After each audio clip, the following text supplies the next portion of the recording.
Welcome again on Igbo History TV. Please kindly subscribe to this channel if you have not subscribed. Turn on the notification bell for more updates. Today we are going to talk about the international involvement in the Biafran War. Britain had planned to maintain and expand its supply of cheap high-quality oil from Nigeria. Therefore, it placed a high priority on maintenance of oil extraction and refining operations. The war broke out just a week before the Six-Day War in the Middle East, led to the Suez Canal being blocked, forcing oil tankers from the Middle East to use the long route around the Cape of Good Hope, thereby increasing the cost of Middle Eastern oil. In turn, this increased the importance of Nigerian oil to Britain, because Nigerian oil was cheaper than Persian Gulf oil. Initially, when it was unclear which side would prevail, Britain took a wait-and-see approach, before deciding decisively for Nigeria.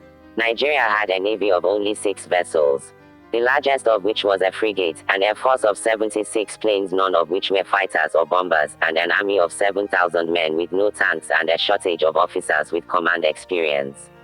Though Biafra was likewise similarly weak, the two sides appeared evenly matched at the beginning of the war, and Nigerian victory was by no means considered preordained. Britain backed the federal government, but when the war broke out, cautioned them not to damage British oil installations in the east. These oil works, under the control of the Shell BP Petroleum Development Company, jointly owned by Shell and British Petroleum, controlled 84% of Nigeria's 580,000 barrels per day. 2/3 of this oil came from the eastern region, and another third from the newly created Midwest region. 2/5 of all Nigerian oil ended up in Britain. In 1967, 30% of the oil being imported into Britain came from Nigeria. Shell BP therefore considered carefully a request by the federal government that it refuse to pay the royalties demanded by Biafra. Its lawyers advised that payment to Biafra would be appropriate if this government did in fact maintain law and order in the region in question. The British government advised that paying Biafra could undermine the goodwill of the federal government.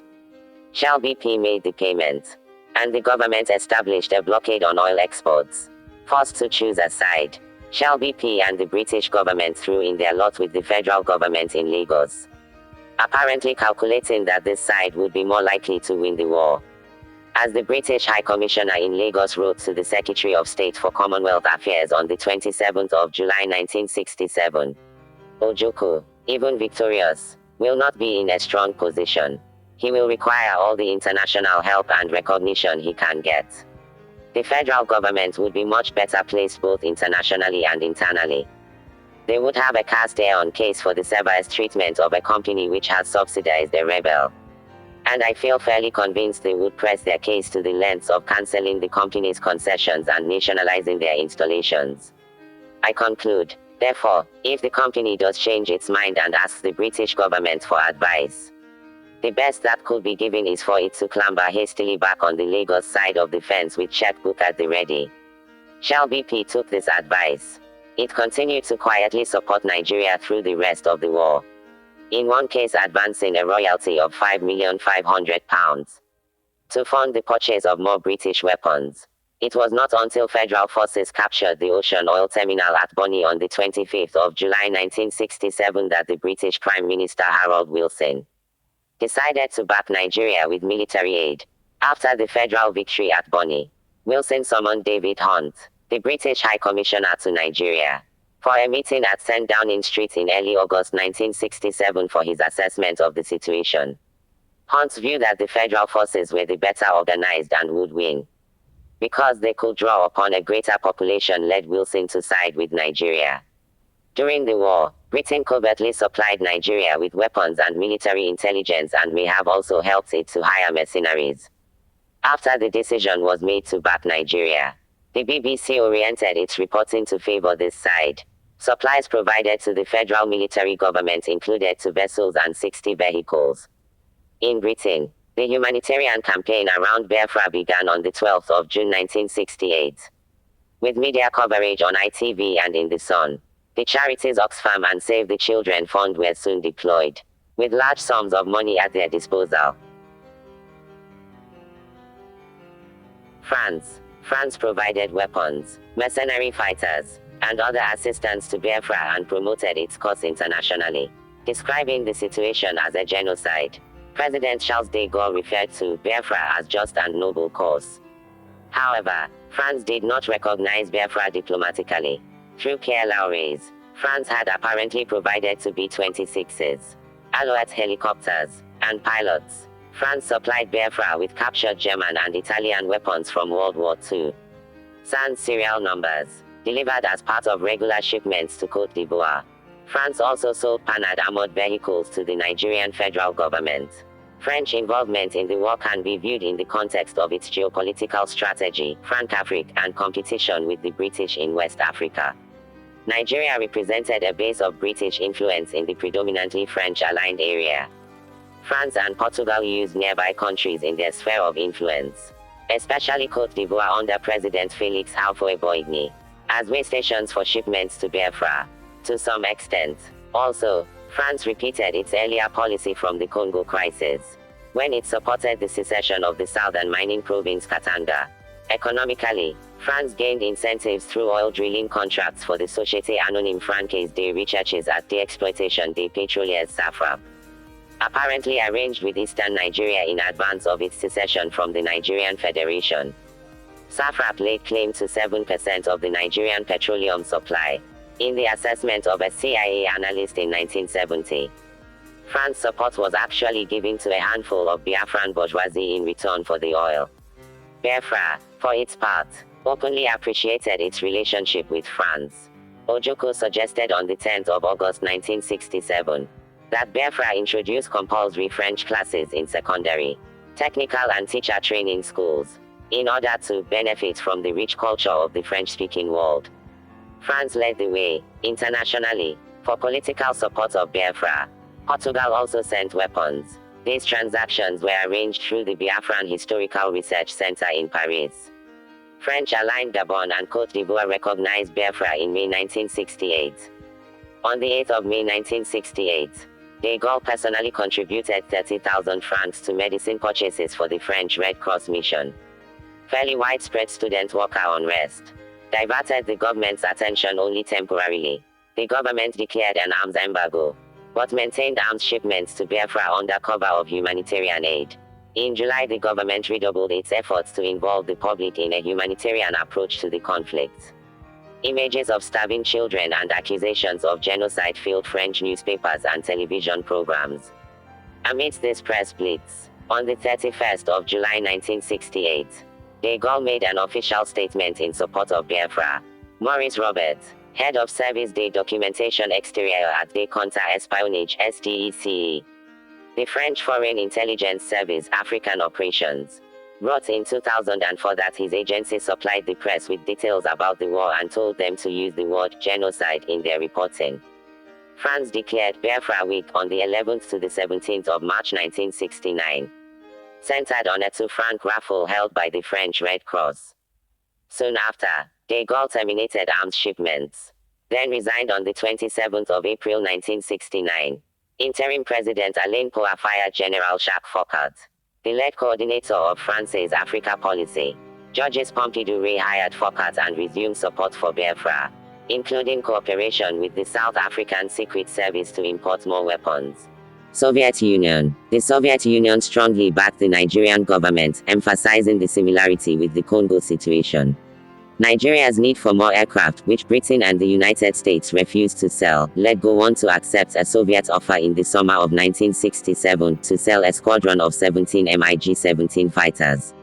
The British-trained Nigerian military tended to be distrustful of the Soviet Union, but the Soviet ambassador in Lagos, Alexander Romanov, a gregarious and friendly man, as well as a shrewd diplomat, established an excellent rapport with Gowon, and persuaded him that accepting Soviet weapons would not mean subjection to the Soviet Union.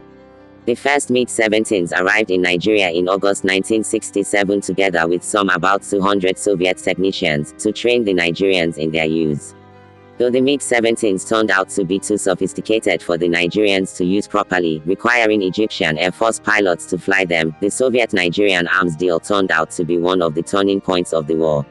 Besides establishing an arms pipeline from the Soviet Union to Nigeria, the possibility that the Soviet Union would gain greater influence in Nigeria led Britain to increase its supply of arms to maintain its influence in Lagos, while ruling out the possibility of either the United States or Britain recognizing Biafra. Should we stop sending arms to Nigeria? Whether this would have any effect or not, should we stop sending them now? Yes. Hugh Fraser. To my mind, it's a very simple, and the answer is yes. The alternative is, as proposed by people like Woodrow Wyatt, an MP in the Times today, to keep up with the Russians. This is morally absolutely intolerable. It's politically inept.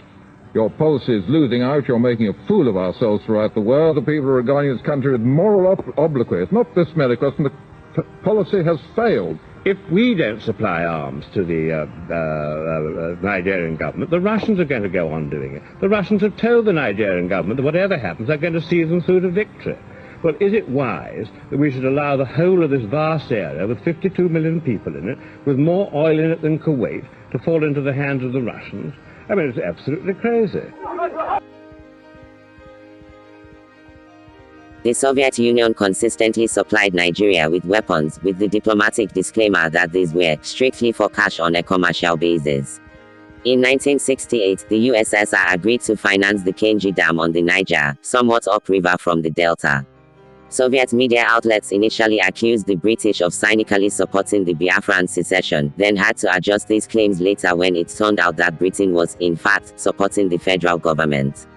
One explanation for Soviet sympathy with the federal military government was a shared opposition to internal secessionist movements.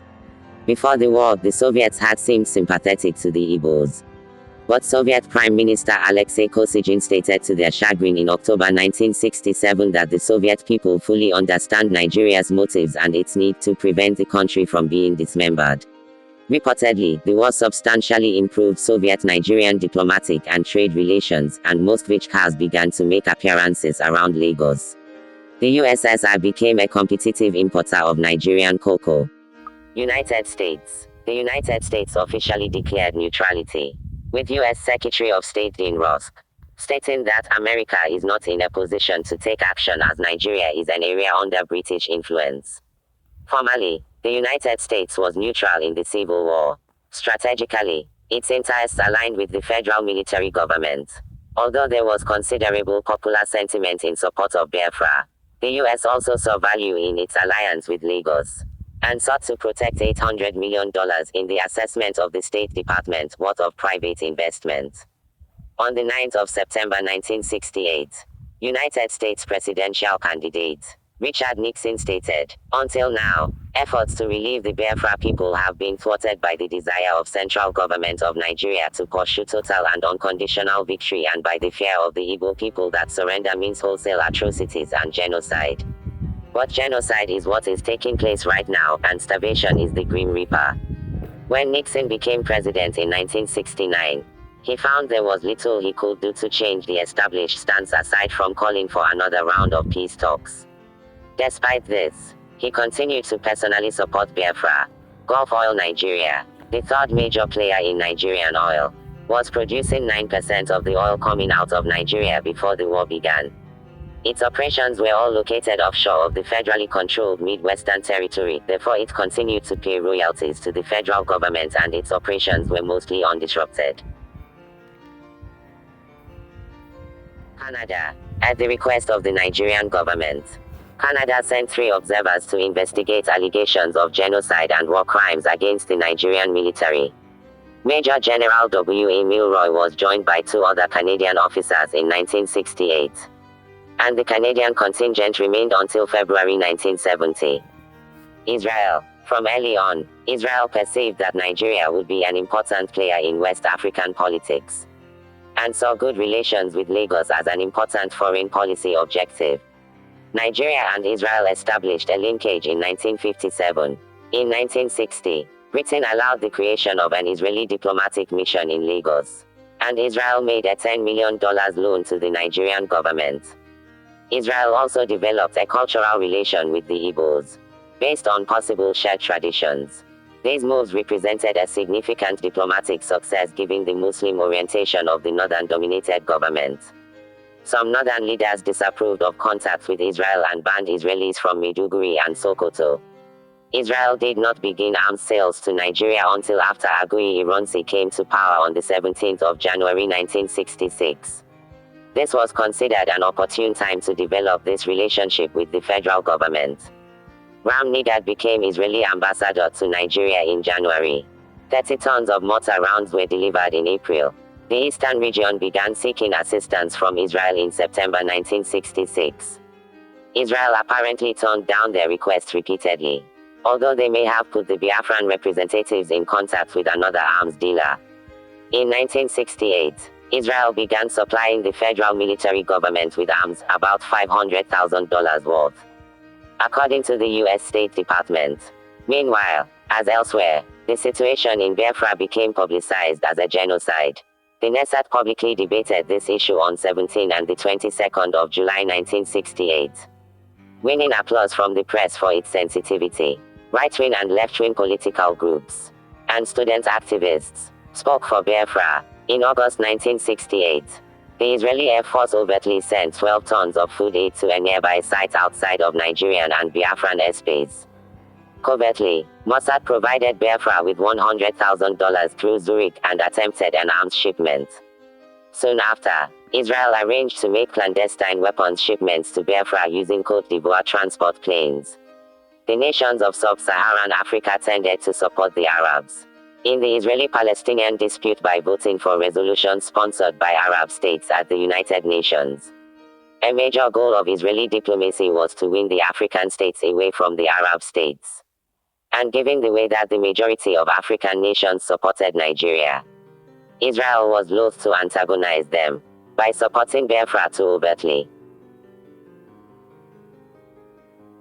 China, because the Soviet Union was one of Nigeria's leading supporters, supplying arms on a generous scale. China, having recently become rivals with the Soviets in the Sino-Soviet split, declared its support for Biafra in its first major statement on the war in September 1968. The New China Press Agency stated, "The People's Republic of China fully supported the justified struggle for liberation of the people of Biafra against the Nigerian government supported by Anglo-American imperialism and Soviet revisionism. China supported arms to Biafra via Tanzania, supplying arms worth some $2 million in 1968-1969. Egypt. President Gamal Abdel Nasser dispatched pilots of the Egyptian Air Force to fight for Nigeria in August 1967, flying the recently arrived MiG-17s. The tendency of Egyptian pilots to indiscriminately bomb Biafran civilians proved counterproductive in the propaganda war, as the Biafrans did their best to publicize cases of civilians killed by the Egyptians. In the spring of 1969, the Nigerians replaced the Egyptian pilots with East German pilots who proved to be considerably more competent.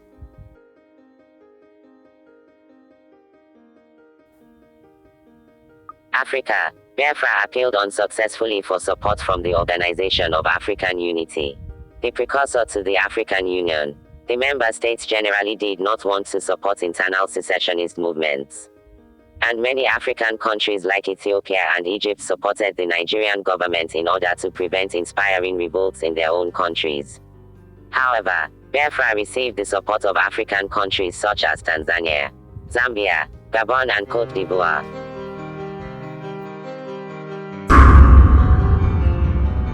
But at the end of it, I don't want to go because these things are all, the tapes are available, the records are there. In fact, only about 2 weeks ago I saw a set of the records again. The transcripts are available. But we talked about the Nigerian situation, and certainly at the end, everybody says, oh, you told them this, you did that. The fact was that our case was so clear that I actually believed at the end of Aburi that the problem was not Gowon, but probably some ambassadors in Lagos who were pressing for something else. because we understood each other. We agreed on every single point. The drafting was, in fact, my chief secretary with two other chief secretaries from the other side. They said, no, and drafted and agreed. We looked at it, we agreed. General Ankara read over the whole report again to us at the end, asked us if we wanted to amend anything. No. At the end of all that, the position was so good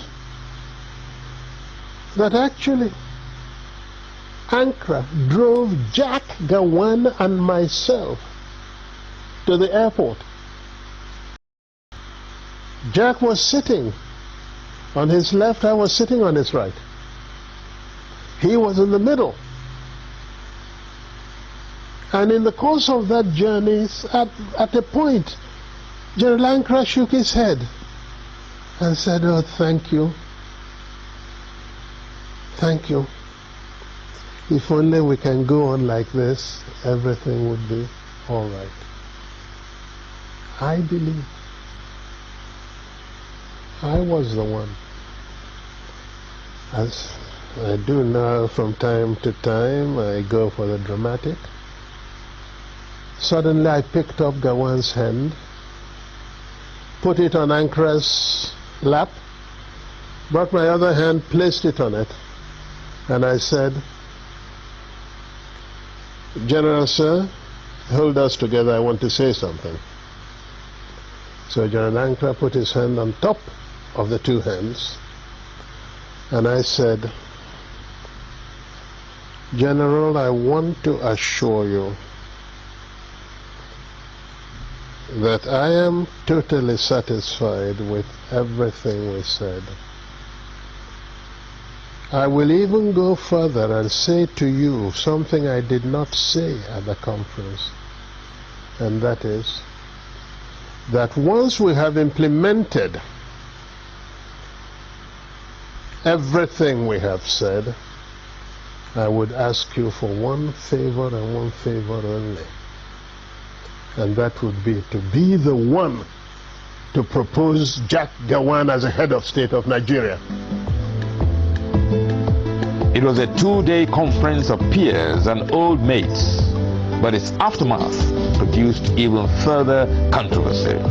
When we came back, and Ojukwu did not go to make the statement he made first, virtually giving the impression that we've agreed for a confederation to move apart, etc., which was really not in exactly that. If I had had the opportunity to make my broadcast first, because that was the agreement, not for him to make the broadcast first, then if I had committed myself to what he said, then there wouldn't have been any problem. But he went and said certain things that certainly looked wrong, and therefore we saw in practically everything he did, I think it was for to play up to the gallery, not being sincere. At Aburi, yes, we agreed on area commands for the armed forces. At Aburi, we agreed that the police force would be decentralized. We agreed on those. Yes. We agreed even to show that we didn't separate. At Aburi, we also agreed on certain revenue formula. That's what happened at Aburi. Aburi again, because I always end up, it sounds odd today, but I always end up by saying I must have been naive, because I believed actually that would be the end. I'll confess to you, when I got to Enugu, I had a party believing that probably the danger was over. That's what we thought. until they then began to deny everything. It was the denial of Nigeria that made me publish the tapes of Aburi, because we had insisted that each one should have a set of tapes. Everybody talks about confederation. Go and look at the transcript. There is no time that the word confederation came from my lips. In broad terms, Aburi changed the title of head of state from Supreme Military Commander to Commander-in-Chief. It gave the regions control over internal affairs, and concurrence of each region was now required for any decision affecting the whole country.